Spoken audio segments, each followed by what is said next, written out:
รื่องกัมพูชีเนี่ยกับปงเอาเวทนี้เรื่องเสาจอทไลเนี่ยให้บอมปอนเรื่องเสาจอทไลโดยอันเป็นตำลือหรือเพราะยมลือ30 ឆ្នាំ ជាង ហ្នឹង តាំង ពី ខ្ញុំ កើត មក ឥឡូវ ខ្ញុំ អាយុ 40 ឆ្នាំ ជាង ហើយ និយាយ ទៅ លឺ 40 តែ ពី យើង ធំ ដឹង ក្តី ពេល ដែល ចូល ចិត្ត នយោបាយ តាំង ពី អាយុ 13 ឆ្នាំ មក និយាយ ទៅ អញ្ចឹង បាន ន័យ ថា ម៉ាន 37 ឆ្នាំ ហើយ រឿង ហ្នឹង ដដែល អញ្ចឹង ទេ និយាយ ទៅ គឺ ខ្ញុំ ដឹង ក្តី គឺ ចាប់ តាំង ពី លោក ហ៊ុន សែន ឡើង កាន់ អំណាច មក រឿង ហ្នឹង នៅ ដដែល តែ រឿង ស្រូវ ធ្លាក់ ថ្លៃ គ្មាន ទី ផ្សារ កសិករ រ រឿង ហើយ ក្រសួង ចេះ តែ អត់ ដឹង ថា រឿង ហ្នឹង ត្រូវ ធ្វើ យ៉ាង ម៉េច មិន ដឹង ទៅ ចាប់ ពី ចំណុច ណា មួយ ឥឡូវ នេះ ខ្ញុំ ឃើញ សារ ពេញ បណ្ដាញ សង្គម Facebook អូ អត់ ផុត សោះ ប្រធានរដ្ឋាភិបាលសំទោសស្រូវចុះថ្លៃមន្ត្រីកសិកម្មមិនដឹងថាមកពីមូលហេតុអ្វីមានតែលេខសួរគ្នាតាម Facebook ថ្ងៃនេះខ្ញុំអត់បញ្ចេញមតិពីរឿងស្រូវចុះថ្លៃនេះទេខ្ញុំដកស្រង់មតិប្រជាពលរដ្ឋឲ្យបងប្អូនស្ដាប់ម្ដងថាតើប្រជាពលរដ្ឋតាមបណ្ដាញសង្គមហ្នឹងគេថ្លែងយ៉ាងម៉េចហើយខ្ញុំនឹងដកស្រង់មតិប្រជាពលរដ្ឋតាមរយៈ Facebook ធ្វើការមួយរបស់អនុរដ្ឋលេខាធិការក្រសួងកសិកម្មនឹងឯងដែលជាអ្នកនាំពាក្យរបស់ក្រសួងកសិកម្មទៅទៀតបាទគឺលោកខឹមហ្វីណង់បាទហើយខ្ញុំស្រង់មតិពី Facebook របស់លោកខឹមហ្វីណង់នេះដោយសារតែគាត់សួរសំណួរច្រើនណាស់នៅក្នុង Facebook របស់គាត់គឺខ្ញុំម្ដងទៀតលោកខឹមហ្វីណង់គឺជាអនុរដ្ឋលេខាធិការនិងជាអ្នកនាំពាក្យក្រសួងកសិកម្មរដ្ឋាភិបាលនិងនេសាទបងប្អូនអាចទៅមើល Facebook របស់គាត់ទៅខឹមហ្វីណង់ទីខោហើយមានភាសាអង់គ្លេសតែបែបខ្មែរនោះទៅហើយជា Facebook ផ្លូវការរបស់គាត់ហើយគាត់សរសេរបែបនេះថ្ងៃនេះគាត់ដាក់ថាក្រសួងកសិកម្មកំពុងតែផ្ទៀងផ្ទាត់ព័ត៌មានរឿងបែកធ្លាយថាមានអ្នកម៉ៅផ្ដាច់ទិញស្រូវតាមខេត្តសូមផ្ដល់អត្តសញ្ញាណអ្នកផ្ដាច់មុខនោះដើម្បីក្រសួងចាត់វិធានការតាមផ្លូវច្បាប់ភ្លាមហើយមានសារនយោបាយមួយបែបរាល់ដងនឹងទៀតថាក្រសួងតែងតែនៅជាមួយកសិករយើងជានិច្ចតាមពិតកម្មកសិករយើងសំណាងណាស់ដែលក្រសួងនៅជាមួយកសិករជានិច្ចតាំងពេលប្របាក់រហូតស្រូវអត់ឡើងថ្លៃនឹងក្រសួងនៅជានិច្ចអានេះដូចរឿងកំ pl ែងមួយដែលគេនិយាយថាប្រុសម្នាក់ដែលគាត់មានបញ្ហាគ្រោះថ្នាក់ចរាចរណ៍ស្ទើរតែខ្សែជីវិតនិយាយទៅសម្រាប់ព្យាបាលនៅមន្ទីរពេទ្យមាននារីដែលជាគូកំណាំរបស់គាត់ហ្នឹងជានារីស្រីស្ងាត់នៅឯគាត់ហ្នឹងនៅគេក្បែរក្រែហ្នឹងតាមកំដរគាត់ព្រោះស្រឡាញ់គ្នាអញ្ចឹងណាហើយបរិះនោះពេលដែលដឹងខ្លួនក៏ប្រាប់ថាអូនដឹងទេពេលគ្រោះថ្នាក់ពីស្លាប់នេះក៏អូនឯងនៅក្បែរបងដែរហើយនាងញញឹមអញ្ចឹងមែននាងញញឹមស្រស់ដោយថាពេញចិត្តនឹងបានគូសង្សារសរសើរថាខ្លួននៅជាមួយអញ្ចឹងអូនឯងមានចាំទេអាកៅឆ្កែដេញខំបងបិះបោកក្បាលនឹងជាងស្លាប់ហ្នឹងគាត់អូនឯងនៅជាមួយបងដែរតែនាងនឹងញញឹមទៀតថាត្រូវហើយអូនស្រឡាញ់អីចឹងចឹងគិតក្នុងចិត្តចឹងណាហើយថ្ងៃមុនហ្នឹងក៏អញ្ចឹងដែរគេបាញ់គ្នានៅផ្សារណាគ្រាប់ផ្លាតមកត្រូវកូនឯងនៅនឹងដែរតែវាត្រូវបងតែអូនឯងនៅក្បែរបងរហូតហើយនាងហ្នឹងក៏ចាប់ផ្ដើមញញឹមប្រព្រាយថានៅជាមួយបងចនិចចឹងរាល់តែពេលហើយបានបរោះនោះក៏បានគិតថាបងគិតទៅអូនឯងចង្រៃព្រោះអីឲ្យតែមានរឿងគ្រោះភ័យអីអូនឯងនៅជាមួយបងរហូតអានេះគឺជារឿងកំ pl ែងទៅបងប្អូនខ្ញុំមិននិយាយចឹងខ្ញុំលើកទឹកចិត្តឲ្យស្ត្រីដែលជាគូកំណាំហ្នឹងនៅជាមួយគូស្នេហ៍ជានិច្ចទៅព្រោះដែលថាយើងនៅក្បែរគ្នាយើងជួយមើលថែគ្នាក្នុងគ្រាក្រនិងគ្រាលំបាកក្នុងគ្រាមានបានទេហើយខ្ញុំនិយាយរឿងនេះគឺដោយសារតែក្រសួងអ្នកដែលនាំពាក្យក្រសួងកសិកម្មថាក្រសួងនៅជាមួយកសិករយើងជានិច្ចហើយខ្ញុំនឹកឃើញថាតើនៅជានិច្ចនេះគឺនៅដើម្បីជួយឲ្យកសិករបានស្រូវឡើងថ្លៃឬក៏នៅឲ្យនាំចង្រៃកសិករដែរវាដូចរឿងកំ pl ែងហ្នឹងតែយ៉ាងណាបងប្អូនខ្ញុំឃើញពួកគាត់ខំដែរក្រសួងកសិកម្មមន្ត្រីគាត់ហ្នឹងឃើញចុះទៅលុយទឹកមូជើងខោឆ្លើងទៀមអីគឺមិនខ្លាចទេគឺថាចុះជាប់ជាមួយកសិករប៉ុន្តែអាបញ្ហាធំបំផុតគឺស្រូវអត់ឡើងថ្លៃអញ្ចឹងបាទឥឡូវអាប័ណ្ណចម្រៀងមួយប័ណ្ណរបស់បងប្អូនយើងតាមបណ្ដាញសង្គមហ្នឹងឃើញថាអូអត់ផុតសោះឲ្យសក្រវាផ្កាពុទ្រាបងប្អូន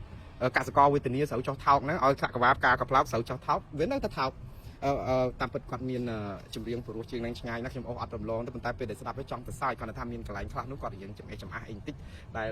លវាពេលខ្លះវាទៅតិចដែរប៉ុន្តែស្ដាប់ទៅដូចថាគាត់មួម៉ៅនឹងស្រូវចុះថោកណាបាទតែយ៉ាងណាបងប្អូនឥឡូវខ្ញុំសូមអានមតិរបស់ប្រជាពលរដ្ឋនៅលើ Facebook របស់លោកអ្នកនាំពាក្យរបស់ក្រសួងកសិកម្មដែលមិនដឹងថាហេតុអីបានស្រូវចុះថោកមានអ្នកណាមកតម្លាក់ស្រូវចុះថោកគាត់ចង់រមុខអ្នកណាប្រាប់ក្រសួងផងព្រោះក្រសួងអត់ដឹងហើយបើដឹងគឺនឹងចាត់ការព្រោះអីក្រសួងនៅជាមួយប្រជាពលរដ្ឋចំណុចនេះគឺជាសារដូចតទៅសារទី1ដែលពេលដែលលោកខឹមហ្វីណង់សួរឲ្យជួយប្រាប់ក្រសួងផងហ្នឹងណាឲ្យប្រកាសសាររបស់អ្នកទី1ឈ្មោះបូចិន KH គាត់និយាយអញ្ចឹងហើយលោកឯកឧត្តមគិតផុសរកមនុស្សខូចមានអំណាចឲ្យពលរដ្ឋ comment ប្រាប់តាម Facebook ហ្នឹងអូព្រះអល់ឡោះហើយជួយឯកឧត្តមផងឲ្យគិតអង្គុយចុចទូរស័ព្ទចាំពលរដ្ឋប្រាប់ដាក់សញ្ញាសួរធំឲ្យសើចមានរូប emoji សើចពី3ទៀតសូបូណាក៏មិនបងអង្គដៃដែរនៅក្នុង Facebook ហ្នឹងគឺតបទៅលោកខឹមហ្វីណង់ថាគ្មានកសិករណាហ៊ានប្រាប់អំពីភ័ស្តុតាងឬអត្តសញ្ញាណអ្នកម៉ៅផ្ដាច់ស្រូវតាមខេត្តក្រុងនៅក្នុង comment Facebook ទេបើទោះបីគេស្គាល់ក៏ដោយសួរថាប្រាប់ឲ្យមានសុវត្ថិភាពសម្រាប់ពួកគាត់អត់ហ្នឹង បើរកមិនឃើញអ្នកម៉ៅផ្ដាច់ក៏គួររកឃើញមូលហេតុដែលតម្លៃស្រូវចុះថោកដែរណាហើយរកដំណោះស្រាយទៅជាអង្គុយអាន comment រកភ័ស្តុតាងពិតជាសម័យ Facebook មែនហ្នឹងសម្រាប់បូសូបូណាអ្នកដែលមានកណនី Facebook ឈ្មោះជុំណារ៉ែនៅនោះវិញក៏មិនបងអង្គដែរប្រាប់ចេះទៅវិញថាបងប្រធានសូមជំរាបថាគ្មានអ្នកស្រុកណាទៅស្គាល់អ្នករស់ស៊ីធំនៅទីរួមខេត្តច្បាស់ជាងអ្នកដឹកនាំនៅទីរួមខេត្តនោះទេម្ចាស់កណនី Facebook ជុំណារ៉ែប្រហែលជាចង់ប្រាប់ទៅលោកខឹមហ្វីណងថាមន់នៅលើស្រូវបើមិនស៊ីស្រូវឬក៏មិនដឹងថាស្រូវនៅក្រោមគូតហ្នឹងតើធ្វើយ៉ាងម៉េចណាក្នុងពេលជាមួយគ្នានេះក៏មានជុំណារ៉ែនោះតបទៅជុំណារ៉ែក៏គេតសំទោសមនីឧត្តមតបទៅជុំណារ៉ែថាគ្មានណាដឹងច្បាស់ជាងអ្នកនៅទីរួមខេត្តហ្នឹងគឺមនីឧត្តមថាអញ្ចេះត្រឹមត្រូវណាស់បងចំណុចមួយទៀតបើដេកចាំព័ត៌មានពីរាជសាមញ្ញវិញអញ្ចឹងណាសារបញ្ជាក់ថាអសមត្ថភាពអញ្ចឹងកុំឲ្យខាតលុយពុនដែលដល់ប្រាក់ខែវាឈប់ទៅព្រោះប្រជារាជរវល់រស់ស៊ីយកពុនយកប្រាក់ទៅបង់ពុនប្រហែលជាក្នុងន័យថាមនីឧត្តមហ្នឹងចង់និយាយថារាជខំរលុយឲ្យបង់ពុនទៅឲ្យប្រាក់ខែមន្ត្រីហ្នឹងយកទៅមកបម្រើរាជឥឡូវមកពឹងរាជឲ្យផ្ដាល់ comment ផ្ដាល់អីរអ្នកណាតម្លាក់ថ្លៃស្រូវអីវិញម៉ៅផ្ដាច់ម៉ៅអីទៅវិញតែយ៉ាងណាកណនី Facebook ឈ្មោះងិនរយ៉ាល់គាត់ថាអូយប្រៀបដូចអ្នកលក់កាហ្វេឆុងកាហ្វេឈ្ងៀមអត់ដឹងមូលហេតុអ្វីបិទហាងកាហ្វេទៅចាំតែធ្វើសំណង់វិញទៅជាសារឌឺដែរថាឆុងកាហ្វេឈ្ងៀមអត់ដឹងថាកាហ្វេមានបញ្ហាអីអញ្ចឹងទៅបានន័យថាមន្ត្រីកសិកម្មអត់ដឹងរឿងកសិកម្មតើទៅធ្វើអីទៅវិញនៅក្នុងន័យហ្នឹងគាត់ចង់និយាយអញ្ចឹងណាឯសៃឡាមេងបិទនឹងចង្អូទីកណនីគាត់គាត់ថាអញ្ចឹងអូយមិនបាច់ទៅស៊ើបរកស្អីទេបើរកទីផ្សារទៅអីចាំរវល់អីអញ្ចឹងណាគាត់លើកទឹកចិត្តថារកទីផ្សារទៅនៅចាំរកឈ្មោះរកមនុស្សអីទៀតមានកណនី Facebook មួយទៀតគឺបង្ហាញអំពីការហួសចិត្តដែលគាត់ថាតាំងពីតូចដល់ធំទើបតែជួបរឿងស្រូវរំដួល1គីឡូ800បាទគាត់ថាអត់ដែលលឺសោះតាមពិតស្អីក៏ដោយវាធ្លាប់តែពីឡើងពីតិចមកអតិផរណាអីស្អីតម្លៃឡើងរហូតប៉ុន្តែគាត់ថាតាំងពីតូចដល់ធំឥឡូវតម្លៃស្រូវចុះ800វិញណាឯកណនី Facebook សានសុភាពវិញនិយាយថាជាគំនិតរបស់ខ្ញុំគាត់មានការដោះស្រាយច្រើនដែរហើយក្រសួងគួរតែមើលមើលគាត់ចង់ឲ្យដោះស្រាយយ៉ាងម៉េចបើអញ្ចឹងទៅជួលលោកឬក៏ប្រជាពលរដ្ឋខ្មែរវិញមិនបាច់ឲ្យលុយប្រាក់ខែមន្ត្រីរាជការក្រសួងកសិកម្មនាំរវល់ទេហ៎គាត់ថាចេះជាគំនិតខ្ញុំក្រសួងដាក់កម្រិតតម្លៃឲ្យឈ្មោះទាំងអស់ទិញឲ្យត្រូវទៅនឹងក្រសួងកំណត់ទៅកុំតម្លាក់ថ្លៃខុសពីក្រសួងបើឃើញមានឈ្មោះណាចង់ស៊ីរីកាចង់ស៊ីរីកាសតើបើមានឈ្មោះណាចង់ស៊ីឲ្យរីកាទៅក្រសួងភ្លាមឲ្យផុសជាសាធារណៈធ្វើបែបនេះដូចជាតំណងបន្តិចសុភាពហាក់បីដូចជាមានដំណោះស្រាយគួរសមណាស់ឲ្យក្រសួងកំណត់តម្លៃទៅកុំឲ្យឈ្មោះស្រេចថាណាតែយ៉ាងណាស៊ូតងប៉ោឯនេះវិញគឺមានជំរឿសរហូតដល់ទៅ5យ៉ាងឲ្យក្រសួងកសិកម្មធ្វើខ្ញុំថាគាត់គួរតែជារដ្ឋលេខាធិការក្រសួងកសិកម្មបានត្រូវគាត់ថាចេះអ្វីដែលគួរឲ្យល្អធ្វើអ្វីដែលគួរធ្វើឲ្យល្អជាងការផុសនេះគឺអញ្ចឹងទី1គិតគូរពីតម្លៃទីផ្សារជូនកសិករទី2ចុះអប់រំមូលដ្ឋានឲ្យបានច្រើនអំពីពូជស្រូវដែលគួរដាំហើយដាំយកផលហើយនឹងមានទីផ្សារទី3រឹតបន្តឹងទៅលើឈ្មោះវៀតណាមផងព្រោះតម្លៃស្រូវចេញពីមាត់វៀតណាមតាយើងមានស្រូវលក់យើងគួរជួយជ្រោមជ្រែងកសិករមិនមែនបិទផ្នែកបាត់ផ្នែកទេហើយចំណុចទី4គាត់ថារដ្ឋគួរតែចូលរួមទិញពីកសិករឲ្យបានច្រើននិងផ្ដល់តម្លៃស្រូវដីសមស្របមួយI think តម្លៃជីប្រហែលជាគាត់ទៅសេដីតម្លៃជីពេលពលរដ្ឋចូលរួមទិញនិងផ្ដល់តម្លៃល្អជាងឈ្មួញនោះឈ្មួញគេក៏នឹងឲ្យតម្លៃតាមនឹងដូចតែគ្នាតាចំណុចទី5លោកថាស្វែងរកទីផ្សារជូនកសិករឲ្យបានទូលំទូលាយជាងនោះដល់ពេលលើកសុភិសិក្សាវិញក៏មិនឲ្យតបស៊ូកំប៉ៅថាចាស់ចំណុចទី3នឹងគឺបញ្ហាត្រង់កសិករខ្មែរទិញពូជស្រូវវៀតណាម